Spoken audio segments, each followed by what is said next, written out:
시저는 용맹스런 장군이자 또 쥐략이 출중한 정치가로서 이름이 높지만 간결하고 힘찬 문체의 문필가로서도 기억해둘 만한 사람이다. 그는 간질병 환자이면서도 통치술이 뛰어난 영웅이었고 또한 당대의 옹병가였다. 그가 남긴 저서로는 갈리아 전기, 내란기 등이 있는데 그것들은 모두 라틴 음악의 고전으로 꼽히고 있다. 로마의 귀족 가문에서 태어난 그는 싸움터를 누비다가 서구 갈리아의 총독으로 부임하여 불을 축적, 정계의 회오리 바람을 불러일으켰고 끝내는 로마의 새 역사를 창조한 인물이었다. 그의 독재는 악명도 높았지만 과단성 있는 통치력은 로마의 정치 및 문화 발전에 기여한 바가 크다. 그의 문체가 그러하듯 그의 웅변술 또한 힘차고 간결했다. 시저와 로마, 로마와 시저. 티베리스 강변에 자리 잡은 조그만 도시 국가 로마. 이탈리아 반도를 정복하고 나아가 지중해 연안의 작은 나라들을 모조리 흡수하여 대제국이 된 로마는 숱한 시인과 영웅들을 배출해낸 영웅의 나라다. 로마였기 때문에 그러한 인물들을 낳은 것인지 아니면 그러한 인물들이 많아서 로마가 로마일 수 있었는지는 알 수 없다.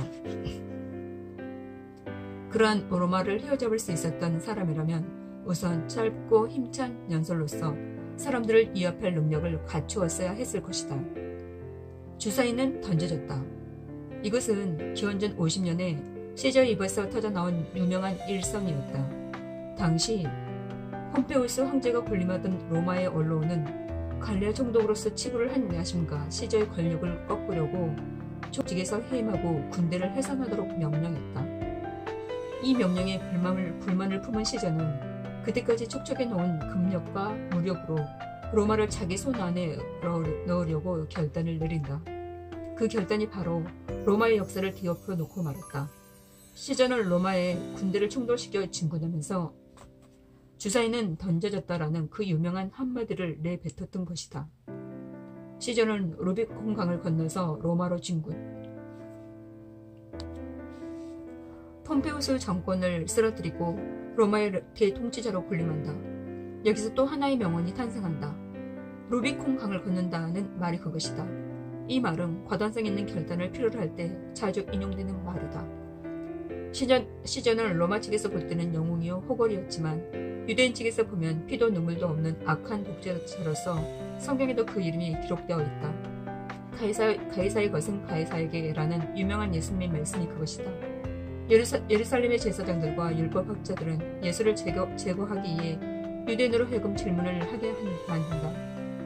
로마 황제 가이사에게 세금을 바쳐야 하느냐는 그 질문은 예수를 공경에 빠뜨리기에 충분했다.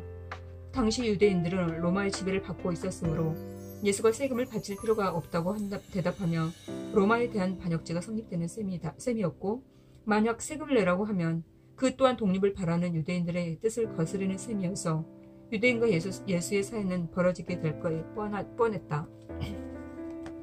예수로서는 진퇴양난의 질문이었다.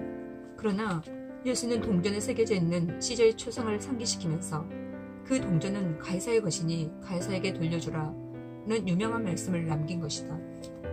역사란 그것을 바라보는 입장과 시각에 따라 손바닥을 뒤집는 것처럼 판이하게 달라질 수 있다. 시저의 비정한 친민 통치도 한편으로 보면 위대한 로마를 있게 해준 원동력이라 할 수 있지만 유대인의 입장에서는 패배와 굴욕과 순환의 페이지인 것이다. 전략가이면서 독서가, 거기에다 박력 있는 문정가이기도 한 시저는 폼페이우스를 축출하고 로마를 장악한 다음 소아시아로 건너가 제다에서 폰투스 왕 타르나케스의 대군을 섬멸시키고 그 땅을 로마의 영토로 만들었다. 이때 그는 숨돌릴 사이도 없이 로마에 있는 친구에게 편지 한 장을 띄웠는데 내용은 단 3마디였다. 왔노라, 보았노라, 이겼노라. 할 말은 다 하면서도 군인의 박력을 유감없이 보여준 세계에서 가장 짧은 명문장이다. 지금까지도 이 말은 사람들의 입에 널리 오르내리는 말 중에 하나다. 아무렇게나 쓰여진 말 같지만 많은 양의 독서와 사고와 저술로 닦여지지 않았다면 쉽게 나올 수 없는 말이다. 편지품이지만 군인의 전쟁 상황 보고서로서도 손색이 없는 문장이다. 시저가 어느 정도 책을 읽었는지는 기록이 없어 알 길이 없다. 그러나 갈리아 전기 등의 저서를 남긴 정도이고 이에서 보아온 것처럼 군인의 기계가 10분 발휘된 말이나 문장들을 남긴 것으로 보면 그의 숨은 독서량을 충분히 유추해 볼 수 있을 것이다. 아니, 드러내 놓은 독서가였는지도 모른다. 용맹과 담력과 무예만으로는 영웅이 될 수 없다. 나폴레옹이 괴테가 감탄할 정도로 손색 없는 독서가였다는 사실에서도 알 수 있지만 진정한 의미의 영웅은 많은 책을 읽고 그것을 밑바탕으로 바른 결단을 내릴 수 있는 인물이어야 할 것이다. 지혜와 지략이 없이 힘으로 한 군종을 지배하려 한다면 그 영웅의 생명은 짧을 수밖에 없고 만영에 머무르기 쉬우며 절름발이 영웅이라고 밖에 할 수 없다. 비추어 보면 이런 전인적인 배움과 철학은 역사의 전면에 드러났던 영웅에게만 필요한 것이 아니다. 오늘을 살아가는 우리를 다스리는 데에도 기묘한 것이다.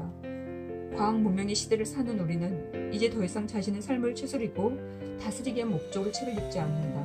경쟁에서 이기기 위해, 살아남기 위해서, 필요한 지식을 채우기 위해서 책을 읽는다. 그러기에도 늘 시간이 부족하다.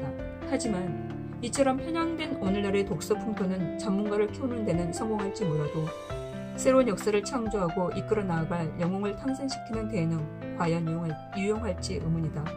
사회를 이끌어 나아갈 리더의 부족 현상이 논란될 때마다 독서 강이었던 나폴레옹을 떠올리게 되고 명문정가였던 시절을 상기하게 되는 것도 전혀 터무니없는 반사작용만은 아닐 것이다.